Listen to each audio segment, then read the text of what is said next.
terutama di Amerika ini sangat tidak demokratis mengenai masalah-masalah sosial media, yang pada waktu itu dan sangat lama sekali sosial media maupun televisi dan lain-lain seluruhnya dikuasai oleh Partai Demokrat.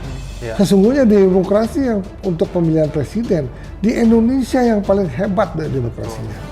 Ini kalau emang kita lihat, emang dia mengeluarkan uang yang cukup besar, Mr. Puisi, hanya untuk adanya demokrasi di Amerika. Seperti itu, Mr. Puisi, ya. Masyarakat yang mendukung Partai Republik akan semua akan main Twitter.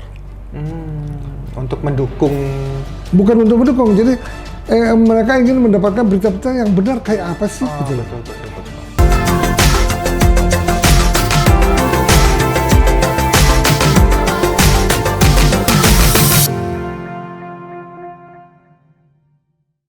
Halo Sobat Mr. Puisi, kembali lagi bersama saya Rudy di channel kesayangan kita Mr. Puisi Live. Dan kita akan berbincang-bincang tentang apa hari ini? Nah, hari ini kita berbincang tentang seorang miliarder yang membeli salah satu sosial media.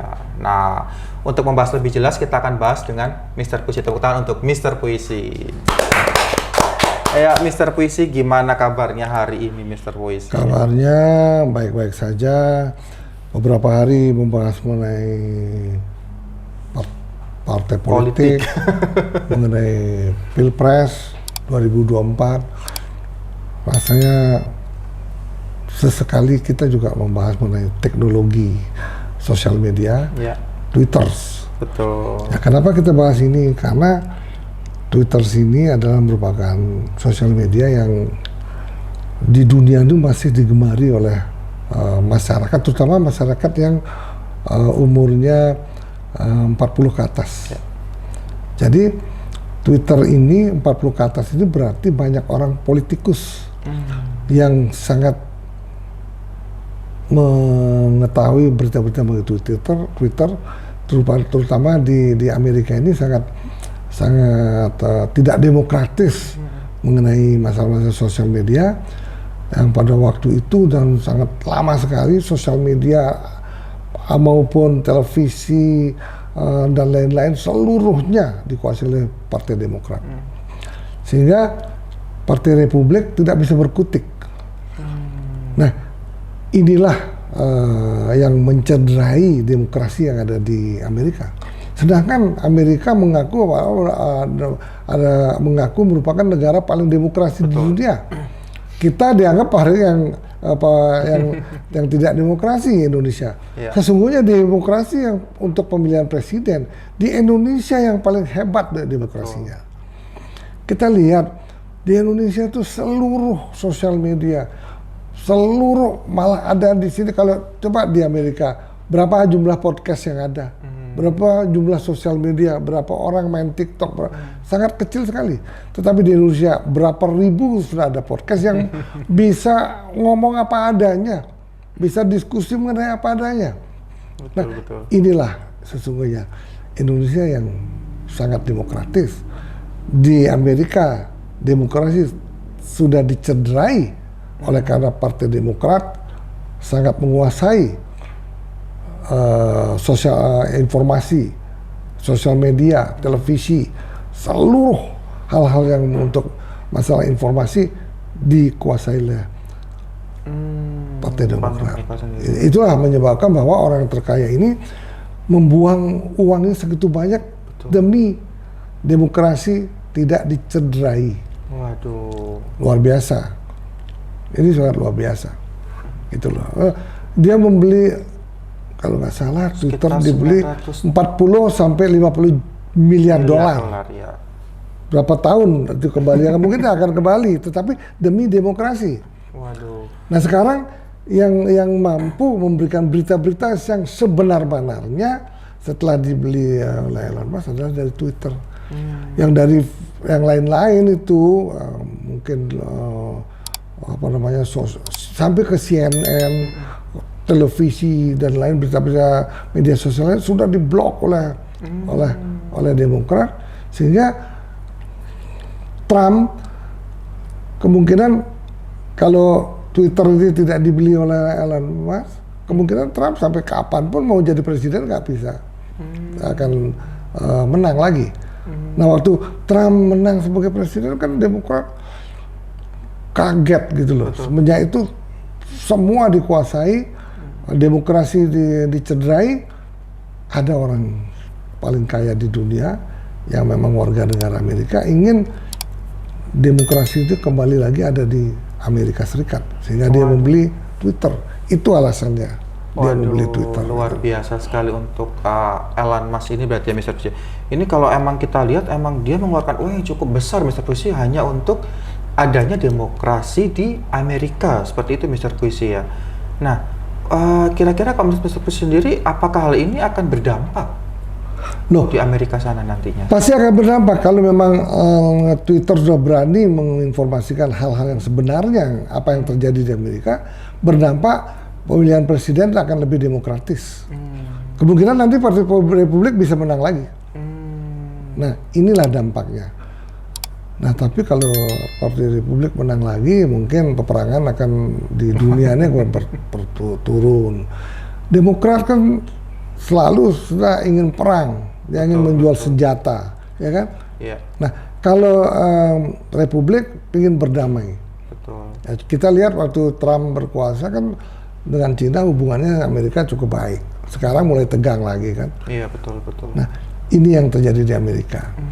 Coba bayangkan 50 miliar dolar.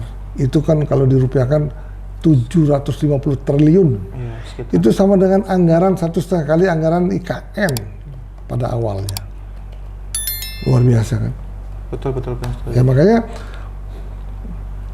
Indonesia itu harus bersyukur sesungguhnya semenjak ada orde perubahan dari orde lama menjadi orde baru, dari orde baru menjadi orde kebebasan yang luar biasa. Nah justru kebebasan yang ada sekarang justru kebablasan. Orang bisa semau-maunya menghujat, menjelek-jelekan dan lain-lain. Nah itu yang menyebabkan justru demokrasi di Indonesia itu justru terlalu kebablasan. Betul.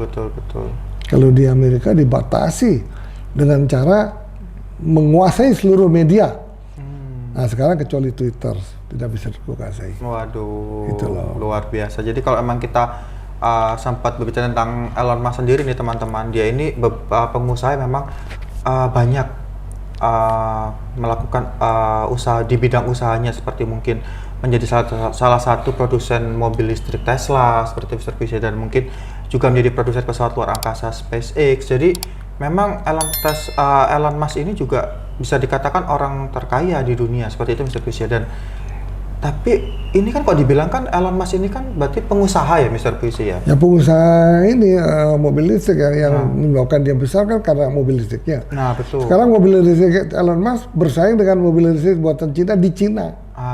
Nah lu bayangin aja mereka sudah bikin mobil listrik di Cina, di India. Kemudian di Indonesia ini gagal. Kenapa gagal? Karena apa? Dianggap bahwa nantinya itu dia tidak menginginkan, artinya Eropa dan Amerika kan tidak menginginkan hilirisasi. Betul. Kalau hilirisasi tidak terjadi kan dia kan kalau membuat pabrik di Indonesia kan rugi. Betul. Makanya kalau hilirisasi berjalan dengan baik, mereka juga ingin sekali menginvestasikan mobil listrik Indonesia. Betul, ya tentu hal ini harus diambil kesempatan pemerintah Indonesia bahwa kenapa harus tergantung dari luar? Kenapa nggak kita bikin sendiri? Karena apa? Komponen yang paling mahal mobil listrik itu adalah baterai. Betul. Ya. Coba sekarang Cina bisa membuat mobil kecil dengan baterai, ya, baterai buatan Cina sendiri, sedangkan nikelnya datang dari Indonesia. Ya, walaupun sekarang sudah setengah jadi nikelnya, mereka bisa sampai di Indonesia mobil listrik itu bisa hanya harganya 85 juta dengan kemampuan 100 kilo, 85 juta. Waduh. Nah itu yang akan berbahaya sekali kalau memang kita tidak bisa membuat pabrik baterai sendiri, tidak bisa membuat mobil listrik sendiri, itu menyebabkan kita akan tetap udah mempunyai baterai sendiri, tapi kok tidak bisa membuat mobil yang murah. Waduh, iya betul. Nah, itu mudah-mudahan program pemerintah ke depan ini memang semuanya harus dibuat di Indonesia sendiri, gitu loh. Iya, nah jadi kita ini mungkin ada sedikit pesan-pesan nih untuk para pemerintahan Indonesia nanti. Kira-kira kapan Indonesia akan keluar mobil listrik yang seperti itu, Mr. Puisi ya? Ya, tentunya harus secepatnya. Karena apa? Sekarang hilirisasi oke, sudah diekspor nikel setengah jadi. Nah, Indonesia harus membuat pabrik baterai sendiri. Nah, kalau sudah ada pabrik baterai sendiri untuk membuat mobil, ya, orang Indonesia sudah bisa membuat mobil. Yang sulit dibuat dulu adalah mesinnya. Nah, sekarang udah nggak ada mesin, ganti baterai, itu pasti bisa. Nah, inilah perlu nanti presiden-presiden yang bisa gagasannya seperti ini, membuat mobil sendiri, membuat senjata sendiri, membuat pesawat sendiri. Nah, itu yang perlu kita dukung untuk produksi dalam negeri. Betul. Jangan mengimpor, justru kita harus ekspor. Ketika itu devisa negara akan berlimpah-limpah. Ketika itu Indonesia akan menjadi negara maju. Waduh, gitu. Amin. Tepuk tangan dulu teman-teman untuk Mr. Puisi. Ya memang kalau kita kembali lagi ke Elon Musk sendiri, jadi kan beliau ini kan seorang pengusaha. Nah, dengan membeli Twitter ini memang asalnya demokrasi, tapi kan seharusnya ada dari sisi keuntungan yang harus dilihat. Kira-kira dengan membeli Twitter yang sekian triliun itu, apakah nanti mempunyai imbas balik gitu ke Elon Musk sendiri? Memang akan ada imbas balik dengan jangka panjang. Paling tidak masyarakat yang mendukung Partai Republik akan main Twitter. Untuk mendukung? Bukan untuk mendukung, jadi mereka ingin mendapatkan berita-berita yang benar kayak apa sih gitu loh. Betul. Nah, akhirnya kan nanti Twitter itu akan sebagian besar penduduk Amerika main Twitter. Yang tadinya mereka malas masukin Twitter karena hoax semua beritanya. Iya. Nah, sekarang berita-berita Twitter tuh benar-benar berita yang terbuka dan demokratis. Yang benar-benar bisa dipercaya oleh masyarakat Amerika sendiri ya, Mr. Puisi ya, seperti itu ya? Iya, nah, mereka kan orang super kaya itu mungkin merasa demokrasi dikebiri oleh pemerintah. Dia ingin membantu masyarakat, ingin mendapatkan sebuah informasi yang benar. Dia mengorbankan uangnya untuk membeli Twitter. Nah, karena apa? Kita lihat bahwa Elon Musk kan itu mempunyai Wi-Fi yang dengan satelit ya. Iya, betul. Ya kan? Betul. Nah, kalau Wi-Fi-nya Elon Musk sudah masuk ke Indonesia, tidak perlu lagi ada pemancar-pemancaran BTS banyak-banyak itu. Nah, sehingga sampai ke pelosok desa pun internet akan cepat sekali gitu loh. Oke, nah kalau misalkan ini Mr. Puisi kita lebih dalam lagi membahas tentang Elon Musk sendiri, kita mungkin teman-teman ini bingung kenapa Elon Musk ini harus membeli Twitter untuk demokrasi. Ada hubungannya apa Elon Musk ini dengan Partai Republik sendiri, Mr. Puisi? Mereka mungkin sudah mempelajari, mungkin 10-15 tahun ke depan Twitter itu kan akan dengan Twitter diambil Elon Musk, mereka juga bisa memasarkan seluruh produknya lewat Twitter ya.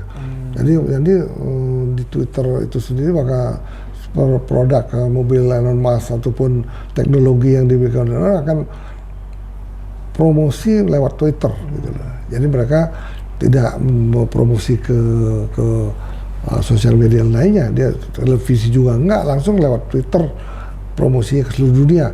Jadi impactnya ke marketing dia. Jadi Twitter ini jadikan marketing digital yang mendunia. Betul. Sehingga nah buktinya Elon Musk sekarang kan mobilnya sudah Iya, terkenal. Betul. Dan sekarang kalau tidak salah ya, mobil Elon Musk akan turun setengah harga. Mereka akan mengganti komponen-komponen yang tadinya terlalu mahal diganti dengan komponen yang biasa, sehingga bisa menyaingi Cina. Gitu. Iya, betul. Memang kalau kita lihat Cina ini sangat menguasai pangsa untuk masalah harga-harga, Mr. Chris ya. Kita kadang bisa bikin apa dari negara lain, tiba-tiba Cina bisa membuat yang lebih murah lagi. Itu memang sering terjadi ya, Mr. Chris ya. Tapi memang produk Cina kan kualitasnya memang kurang bagus. Tetapi kenyataannya Pak, orang kadang-kadang kan punya uang terbatas. Akhirnya mereka beli murah. Betul. Yang lifetime-nya mungkin kalau televisi 7 tahun, Cina 3 tahun. Nggak apa-apa, yang penting gue 3 tahun aman, gue punya televisi. 3 tahun lagi baru beli lagi, Mr. Nah, Chris. itu jadi pemikirannya seperti itu. Gitu. Iya, betul. Jadi memang mungkin Cina ini melihat istilahnya kebutuhan masyarakatnya itu ada di segmen itu, seperti itu ya. Terutama nanti mobil-mobil listrik itu bisa dikuasai Cina. Karena kalau mobil-mobil yang dengan bahan bakar fosil, Cina itu tidak pernah bisa menang dengan mobil-mobil dari Eropa dan Amerika. Tapi kenyataan untuk mobil listrik kemungkinan dia bisa menang. Karena apa? Modalnya hanya baterai. Nah, kalau mau membuat desain fisik itu kan sebetulnya Cina udah cukup bagus. Biasanya dia kalah di mesin. Betul. Kalau kita bandingkan dengan Jepang, Korea, nah, tapi mobil listrik itu akan dikuasai oleh Cina. Nah, itu saingannya Elon Musk, harga terlalu mahal. Justru itulah Indonesia cepat-cepat membuat mobil listrik. Biar tidak terlalu tertinggal ya, Mr. Puisi ya. Iya, gitu loh. Ya, oke Mr. Puisi, terima kasih untuk hari ini udah bergabung dengan kita dan menjadi narasumber kita dan memberikan penjelasan-penjelasan teman-teman. Tepuk tangan dulu untuk Mr. Puisi, teman-teman.